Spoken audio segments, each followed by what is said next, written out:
Welcome to the deep dive. We sift through sources, research, all sorts of material, really, and pull out the key nuggets to help you get informed, fast. Today, we're diving into the life of Vinayak Damodar Savarkar, who most people know as Veer Savarkar, an incredibly complex figure.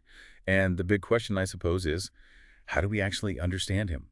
Warrior, saint, or, something else entirely.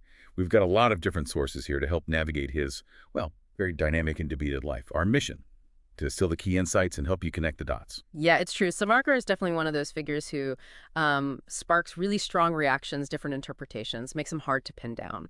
So our goal here is to look at all these different facets, his life, his ideas, and importantly, try to look at the source material impartially. We're aiming to synthesize all this information, help you see the layers. It really is striking how early he started, isn't it? This revolutionary spirit.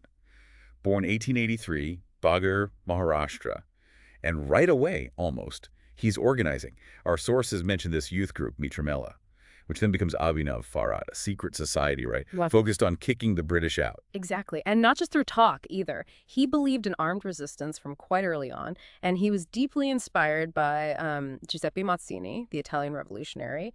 He saw parallels, Italy's fight for unity, India's fight for freedom. Okay, let's unpack this a bit. Yeah. How quickly he went from being a young organizer to, well, a full-fledged revolutionary thinker. It seems incredibly fast. Well, what's fascinating here is the intellectual groundwork he was laying. Even in his early 20s, when he went to London, supposedly for law, he actually dove headfirst into revolutionary thinking. And that's when he wrote The First War of Indian Independence, 1857, really controversial stuff. In it, he basically threw out the British story, the whole mutiny label. He argued, no, this was India's first united fight for freedom. So he wasn't just questioning it, he was actively rewriting that history. Precisely. It wasn't just academic history writing. It was an ideological statement, a way to reframe the entire colonial narrative. Powerful stuff. An incredible intellectual journey already. But what came next really tested him, didn't it? Forged his later thinking, his radical ideas. Well, they obviously got him noticed. He was arrested in 1909. Something about the assassination of a British official. Yes, alleged involvement. And then came the sentence in 1911. And it was severe.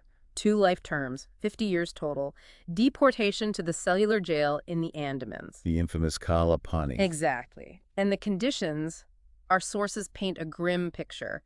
Chained, beaten, starved, just brutal. It's hard to even comprehend surviving that. So how did he cope? How did his mind function in that darkness? Well, this is where it gets really interesting how this period shaped him. Despite the physical horror, his mind stayed active, resilient. He found ways.